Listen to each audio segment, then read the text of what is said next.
Ya, tahun 2023 ini eh, banyak sekali ya kebahagiaan dan kesedihan yang kita lewati, yang kita rasakan. Terutama mengingat firasat yang pernah saya ucapkan di tahun 2023. Itu salah satu artis terkenal tersandung kasus narkoba.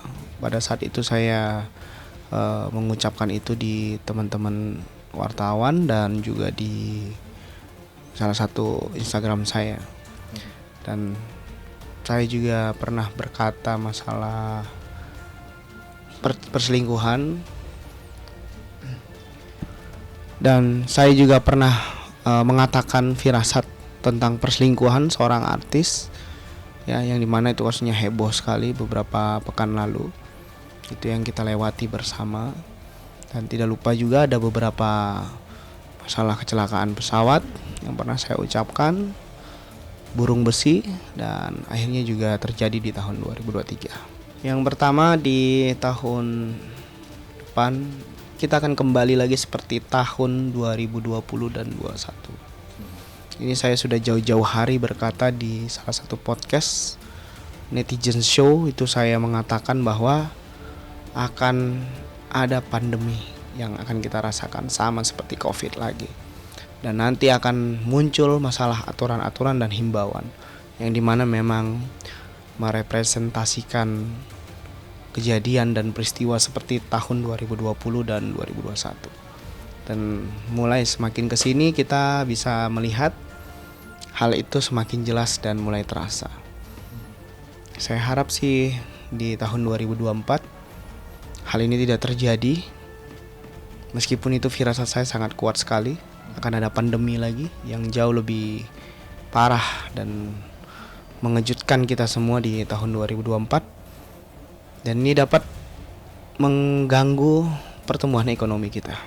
Kita harus bisa lebih cermat dan cerdas lagi untuk menilai dan melihat pemberitaan yang muncul di media sosial.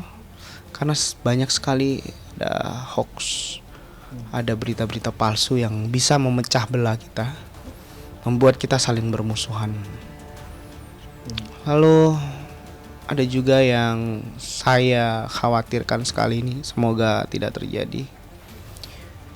Ada kecelakaan pesawat tapi tidak ditumpangi banyak orang, dan pesawat ini sedang latihan. Ya, ini bisa terjadi kecelakaan, tapi saya tidak bermaksud untuk membuat resah, tapi ini menjadi peringatan kita semua. Harus diperhatikan lagi soal maintenance dan perawatan dari pesawat itu sendiri. Lalu ada banyak orang bergerombolan, terjadi kekisruhan, terjadi kemarahan yang penuh emosi, menguras tenaga, dan saya sangat khawatir sekali hal ini bisa terjadi dan dapat memicu turunnya orang banyak ke jalan.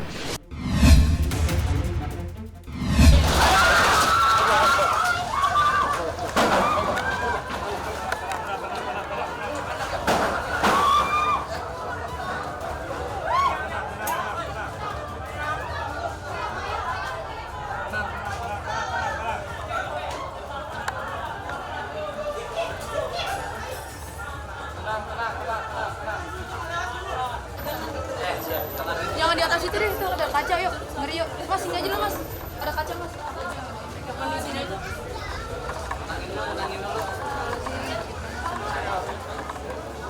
Iya, kaget juga kita nih.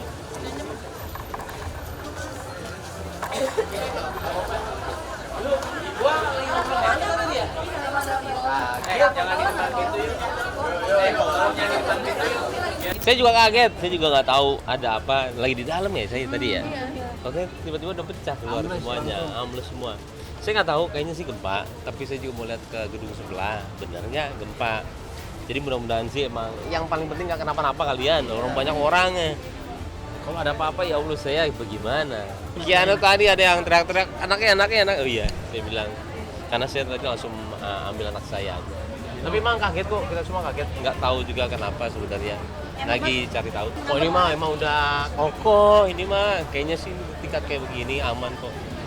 Tapi kalau saya sendiri juga masih cari tahu, ini baru semenit banget ya. Jadi buat saya mau cari tahu dulu. Gak mau ngasih info yang salah, takutnya malah salah. Enggak ya, wajar lah kalau misalnya perempuan ya. Tadi juga saya nggak bisa ke bawah nyari keluarga saya dulu. Takutnya kayak film-film, nggak peduli sama keluarga. Aku kurang paham tadi tuh kayak gimana kondisinya gitu. Sayang, yang penting kita semua sehat, alhamdulillah tidak ada apa-apa. Alhamdulillah aman semuanya. Alhamdulillah kan kita semuanya kalau menghadapi sesuatu tuh harus tenang. Jadi semuanya berjalan dengan lancar. Teman-teman juga semuanya sehat semua ya.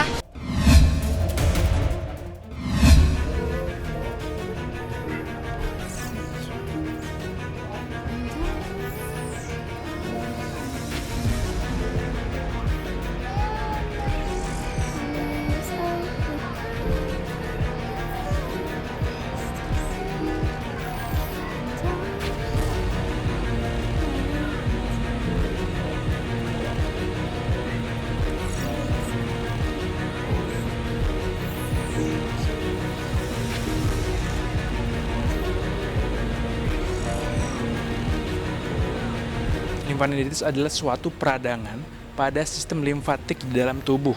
Nah, sistem limfatik adalah suatu sistem yang dimana dia berfungsi sebagai satu menghantarkan gitu sel darah putih dan sistem imun lainnya termasuk antibodi untuk mencegah penyebaran penyakit menjadi lebih luas. Selain itu juga sistem limfatik itu tujuannya adalah untuk membuat peredaran lemak ya, mengatur peredaran lemak dan salah satu regulasi dalam berperan terhadap pengaturan cairan di dalam interstisial atau dalam tubuh.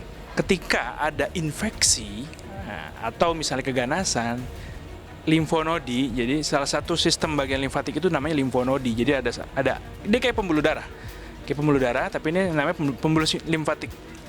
Ada limfonodus-nodusnya. Nodus itu kayak checkpointnya gitu ya, agak besar gitu, kayak kacang, sebiji kacang, sebesar kacang.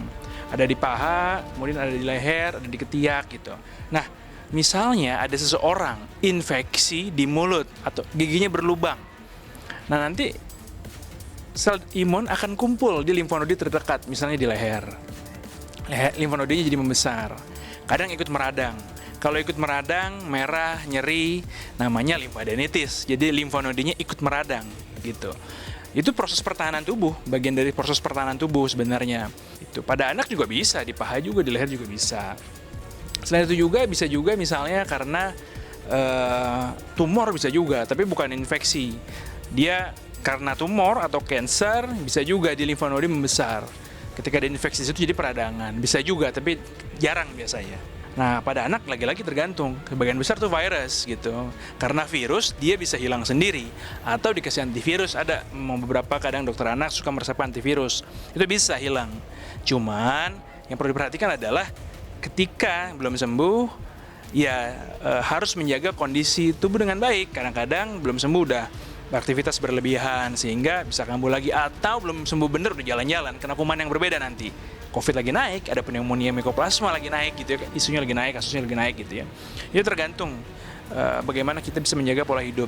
Kalau penyebabnya adalah gigi berlubang misalnya ya, jadi ada gingivitis, gigi berlubang menyebabkan gusi yang terinfeksi, terbuka, namanya gingivitis, bisa turun. Ya dia menjadi limfadenitis terujungnya. Ya kalau misalnya giginya nggak diobatin, nggak akan sembuh gitu ya. Atau dari kuping bisa juga. Dari kuping namanya otitis media, eksterna bisa, otitis media. Jadi intinya telinganya terinfeksi, lari turun ke limfonodi. Bisa juga karena kan dia pooling sel imunnya di situ. Kalau misalnya penyebab yang mendasari di kupingnya nggak diobatin, nggak dikasih antibiotik. Kalau dia otitis media harus, kalau dia banyak produksi pusnya atau nanahnya harus dikeluarkan. Itu nggak dilakukan ya nggak sembuh-sembuh gitu ya. Jadi tergantung penyebab yang mendasari. Ya kalau dia sampai telinga tengahnya terinfeksi dan banyak nanahnya, mungkin harus di pembedahan. Tergantung dokter THT nanti menilainya bagaimana. Yang jelas penyebabnya harus sampai level yang mendasari gitu. Tapi itu semuanya selain support dari suami, keluarga, juga mungkin karena pengalaman, bukan pengalaman di kasus yang sama ya, maksudnya pengalaman dalam gimana caranya mengolah emosi gitu. Maksudnya umur juga membantu kedewasaan juga gitu. Terus lagi pengalaman Iya, pengalaman juga bikin kita lebih banyak belajar gitu. Yang pasti iman itu juga penting gitu. Iman dalam diri kita, gimana kita bisa tetap ikhlas, berserah, jalanin dengan lapang dada, dengan doa. Ya pastinya support sekeliling menjadi kekuatan tersendiri ya kan. Apalagi nggak mudah menjalani prosesnya gitu.